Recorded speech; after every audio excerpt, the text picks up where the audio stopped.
Hello and welcome to the Roost News. Earlier this morning, Supreme Court had rejected an appeal to transfer hijab law on an urgent basis from High Court to Supreme Court. After this rejection, three judges bench of Karnataka, the Chief Justice of Karnataka, Rituraj Avasthi, and two other judges began to hear this case, and later this court was adjourned for 14th of February. Here there are few interesting things like what is the role of Congress? As Karnataka BJP's president, Anil Kumar Katil, he had accused Congress for creating a toolkit, and with the help of toolkit, Congress is playing a communal card. To answer all these questions, we have Tamil Nadu Congress State Committee member, Mr. Mohan Kumaramangalam. Sir, hello. So there is an allegation on Congress that Congress had created a toolkit, and based on this toolkit, the entire hijab law is, became such ugly thing in the country. Is that so? This is a bit ridiculous. I mean, it's how did this whole thing take place? One, is this new? So from a friend of mine who actually was collector in Udupi, who has been collector in Udupi in the past, told me that there are these local flare-ups that have happened around issues such as this in the past, and the local administration actually takes it upon themselves to make both parties sit down and sort out the issues. Any flare-up that happens in the communities and reaches to a crescendo the way it is reached in this particular case really happens when the administration either abdicates responsibility locally or actually fans the flames of this conflict to increase it. And who's in power right now in Karnataka? It is the Bharatiya Janata Party. Now, the issue as it stands is that suddenly a GO comes out that says that hijabs are not allowed in government colleges and schools. This is a GO that is based on, as was argued by the prosecutor today, by the petitioner's lawyer today in court in Karnataka High Court, is based on three previous judgments that have actually absolutely nothing to do with this particular case. One of the judgments about that hijab is for a private minority institution. It doesn't pertain to public institutions and doesn't mention Article 25 anywhere in the Constitution, which affords these young women the right to wear hijab. Right? The other, which is the right to practice their religion, profess their religion, propagate their religion.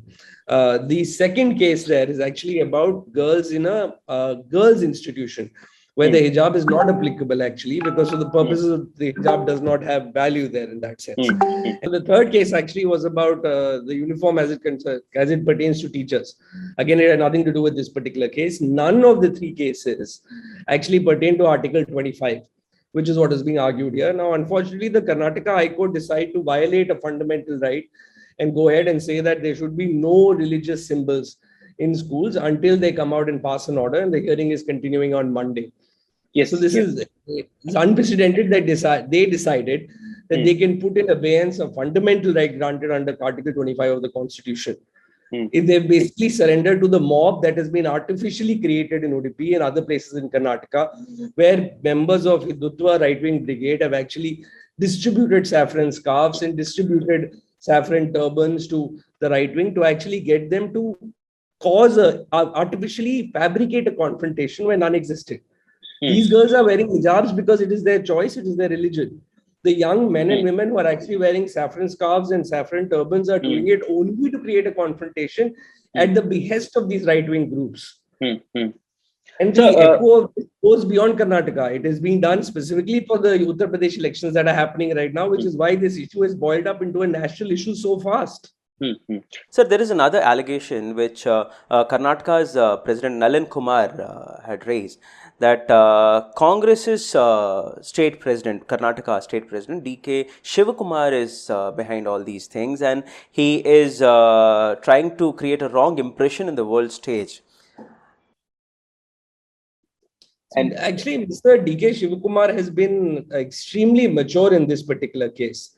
He has not overtly gone ahead and pushed any one side of the argument. In fact, he was, I think, one of the first political leaders in Karnataka to call for a shutting down of the institutions and to actually sort out the issue so that there isn't a case where this could blow into a full-blown riot between two communities.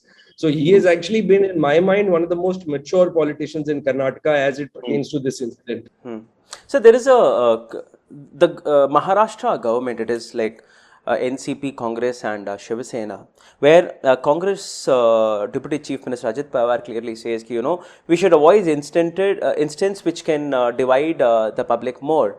This is what the statement from Deputy Chief Minister of Maharashtra on the same end. Another minister, Aditya Thackeray, he says, students should wear uniform in the schools or colleges, which is, given by the authorities. So there is a divide here there is a conflict. I don't see the divide, because see, this question of uniform is what is being spoken about by many people here. But this goes beyond the uniform. They are wearing the uniforms handed to them by the colleges at that point. This is part of their religion. Are you going to tell a Sardar that he can't wear a pagadi to school? True. So this actually is a question that the education and uniform thing is just something that's being touted. And I don't know those particular leaders you mentioned. I haven't seen their statement. So I don't know if it's with what context they said it or what was said along with those particular statements. So I can't comment to that. But I can tell you that this whole education and uniform thing is just something that is being put out there to hide the real issue here. The issue one is similar to the Sabrimala issue, in fact. It is whether the hijab is part of their essential religious practices. Now, it is unfortunate that even in Sabrimala, this had to be decided by a court at the end of the day, because this is not a trivial thing to decide. You're asking for a third party who's trained in law to decide about matters of religion, matters of culture and practices. But this is now, given that, our leaders and given that those in government are more incentivized to create divide in society, rather than perpetuate peace and harmony in society, you will have to then unfortunately go to the courts only to decide this question.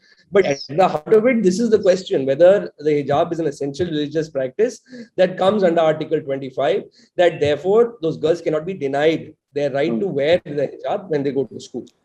There is another discussion which is happening on the social media that this was created to support Uttar Pradesh election, where BJP is in the back foot, and to create a religion, angle to this and give more support to BJP over social media by spreading all these videos.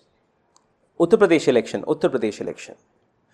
Yes. So this is a discussion which is going on social media and other platforms. So how do you see this? Is that true that BJP is trying to communalize the issue to get benefit in Uttar Pradesh elections?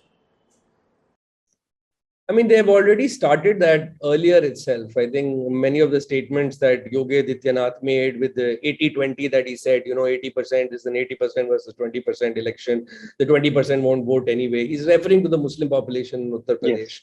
Yes. So if there is enough anti-incumbency amongst the Hindu population in Uttar Pradesh that they are seeing on the ground, and many people are saying that it exists, he could be using this as a tactic to unify. But this is typical of them. This is what they did in Muzaffarnagar last time. This is what they did pretty heavily in the Delhi program that happened, where Arvind Kejriwal, who says he's a secular person, on the ground was countering BJP's Jai Shri Ram with Jai Bajrang Bali. He was running a soft Hindutva campaign. In a way, maybe he had no other choice because of how polarized the environment had become with the program that was done in Delhi. So this is half of the cause for BJP. This is what they live for. This is what they do. They don't deliver on any of the actual tangible things that matter to the public, whether it be jobs or the growth of the economy, right? Or things of that nature, health. Focus on dividing so that they can get first past the post. Even in the parliament, Prime Minister Modi said there is a Tukde gang, and a particular political party became the leader of. I think Mr. Chidambaram probably gave the best response to that in Parliament when he rose in his response to the budget speech, where he said that when the government themselves were asked about who are members of the Tukde gang, they said they have no data. So I now look forward to the Prime Minister in his next speech actually revealing who the members of the Tukde gang are on record in government. Right. So thanks a lot for your time, and you have it gave a lot of inputs on this. And I would like to see like what is the next reaction of Congress. Is Congress is again going on the roads in support of these women, these young women, or Congress is again going to be Our Congress MLA in the region actually did go on the ground and support those women. They did. At this point, the thing to do is to actually ask for and request for peace and harmony in that area, not to actually go ahead and agitate Right. more. Right. Yeah. Thanks a lot. We've seen what the right wing is able to do in terms of mobilizing and Yes. the goons that exist in the area. Yes. Right. Yes. So yes. that leads to a very potentially explosive situation that we want to prevent. Let's wait for February 14th when the Karnataka High Court will come up again with some more directions, or it may give a verdict on this. Until then, we'll meet again on 14th evening once the verdict is out. Thank you, Rahul. Thank you so much, sir. Thank you so much.